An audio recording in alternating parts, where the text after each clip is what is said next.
Here is a question for you. Can a villain be weak and vacillating? When we first meet Pontius Pilate, he's in this situation where he doesn't know what to do with this guy who has been brought to him for trial. Pilate is this man with power and authority, and he's not sure what to do. He investigates, but finds Jesus to be innocent. So he wonders, what do I do? I can't sentence this man to death and keep my good conscience. Luckily for him, there's this big Jewish holiday around the corner, which is a perfect opportunity to release a prisoner. So he thinks to himself, I can offer clemency to a criminal for the holiday. The people will love this, and I can give them the choice between this innocent man and a notorious evil prisoner. The crowd will release the innocent one, and I can keep my good conscience while still looking strong by condemning this other guy. Am I the only one hearing the echo here? No? Let me pause. Is it better? No? Okay. This turns out to be a pretty naive move for a governor of Judea appointed by the Roman emperor. The popular vote turns out the complete opposite, because the outcome of this trial has already been predetermined by the religious leaders and the high priests. The crowds choose to release this horrible villain, Barabbas, over an innocent man. Pilate's been politically outmaneuvered. That's when his political mind for real politics kicks in. If I go against these crowds, I will have trouble collecting taxes from these people, and they will resist being put to work in construction for the empire. And keeping peace in an already unstable region is going to become that much more difficult. Imagine, all Pilate can think of is what the Emperor Tiberius, who appointed him to oversee those tasks and gave him his authority, is going to do to him if this starts to happen. So instead of following his conscience or listening to his wife, who sent him a plea not to mess with this innocent man, he lets his fear guide him. He tries one more political maneuver and comes up with a new diplomatic tactic. Now he asks the crowd, what should I do with this Jesus who is called the Messiah? Why? What evil has he done? No matter how differently he shapes these questions, the answer from the crowd is the same. Let him be crucified. Every time, louder and louder. This diplomatic guy knows that there is no chance of negotiating with this mob's irrationality. He also senses a riot on the horizon at this point, which he wants to avoid at all costs. He finally gives up and washes his hands before the crowd, probably with a sly look on his face. I'm innocent of this man's blood. See to it yourselves. Despite this claim of innocence at the end, Pilate's name is engraved within our confession of faith for nearly 2 millennia this way. Jesus Christ suffered under Pontius Pilate, was crucified, died, and was buried. For us, Pilate has been inscribed in our theological imaginations as a villain, although he's not the only one. In the eyes of the religious leaders of his time, he's a vacillating ally, always a maybe. From the perspective of the Roman Empire, he's not a villain at all. To the contrary, Pontius Pilate is a loyal citizen and a model patriot who prioritizes the prosperity of the empire more than anything for the sake of collecting taxes, managing construction projects, and maintaining law and order for the Pax Romana. He just wishes this great nation of his to be greater and stronger. His patriotism goes far above and beyond his moral values and conscience as a human being, to the point that he becomes complicit in putting an innocent man to death. Wait a minute. Am I the only one hearing some issues with this patriotism? There are some complexities to his patriotism.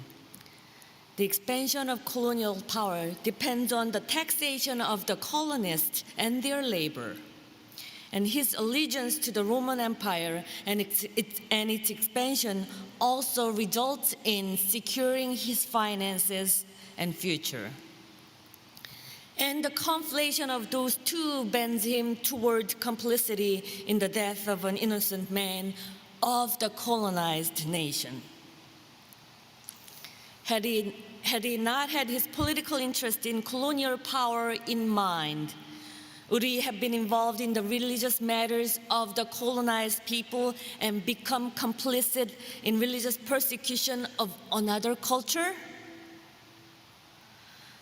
I'm not sure whether Pontius Pilate is a patriot or a villain or both. Just like Pontius Pilate is torn between his morals and his political patriotism,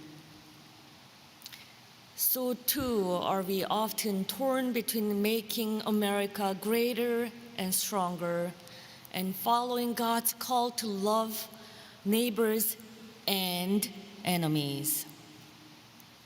This leaves us vulnerable to complicity in injustices, knowingly and unknowingly. The risk of complicity is everywhere, and the chances are greater when the interests of religion and economy and politics are conflated, as is the case of Pontius Pilate. Today I see lots of red and blue here, and today we are celebrating our Independence Day, because there was a history of colonialism in this land. We are celebrating today because there were colonists who decided to speak up and stand against the British colonial power. Had they been complicit, we would have been one of the British colonies. Can you imagine that? There are heroes and true patriots to today's Americans. As we reflect on the complicity and patriotism of Pontius Pilate, however, I wonder if our complicity and patriotism are coincided together. Can we be absolutely sure that the religious intention of the Puritans was not fused with financial gain in the land of opportunities? I wonder if American patriots like Pontius Pilate before them can be villains to others and complicit in oppressing people of other colors, of other faith traditions, or even of different genders, and killing innocent lives while responding to the call of our nation to be independent from the British colonialism.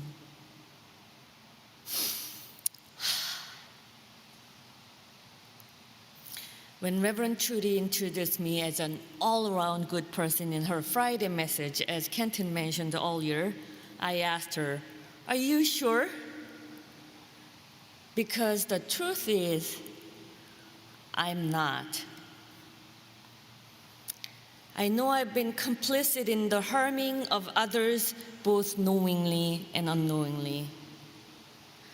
I just don't know how often. I must have been. Whether as an active agent, active participant in forming a chorus of the dominant culture and social norms, or as a passive bystander who does not say anything but continues with the flow, even when the innocents are sentenced to death like Jesus before them. Pontius Pilate is not a lone villain in this story. There's more than one villain in this account, from the chief priests and the elders who became jealous of Jesus' popularity, law enforcement officers who arrested Jesus, disciples and friends of Jesus who betrayed him, denied him, and fled the scene, the crowds who chanted, "Let him be crucified," without getting to know that person, the soldiers who nailed him on the cross, and the list can go on and on. Every villain has his or her part in a melodrama. When we weave every act of each villain together, there comes a full story. It may be just one tiny ounce of everyone's complicity that adds up to the story of judgment, exclusion, marginalization, and crucifixion. Pontius Pilate isn't the only one. It's the whole Jewish religious community and the Roman Empire that are complicit in the death of innocent Jesus. You may be familiar with this African saying that goes, "It takes a whole village to raise a child." And when I think of complicity, I believe it takes a whole village to kill a child. So when I'm tempted to be silent, to go with the flow, I ask myself, is my silence an act of peacemaking or an expression of my complicity? If it's the latter case, my silence and your silence become our active participation in the village affair that strengthens the authority, sustains the social norms, and maintains the status quo, and privileges some and excludes others, and hinders God's kingdom come on earth. Despite our complicity, however, we want to hear about hope. There is hope in God's story. There is God's transforming power at work that opens our eyes to see things in a fresh perspective, that prompts us to question what's usual and customary, that gives us a new insight of envisioning the next chapter of our nation. God's transforming power flips a story of crucifixion on its head and turns that into a story of redemption.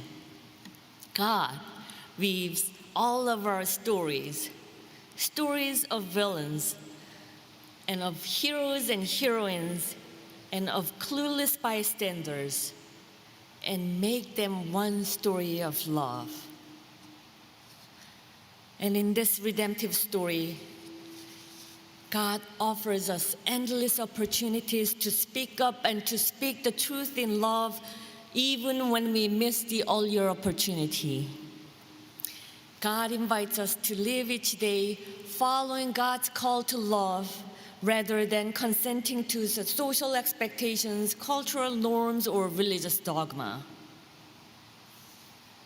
Let me tell you, God's plan is greater than all of our shortcomings combined.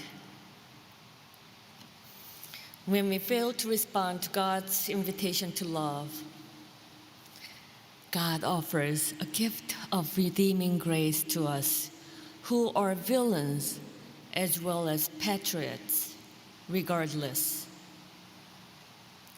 On this day, I imagine hearing the stars and stripes forever and hearing God's chuckle, telling us, "Well done, good and faithful Americans. You have done a great job. I'll put you in charge of more, trusting that you could do more and be better." And happy 4th of July to you all. Amen.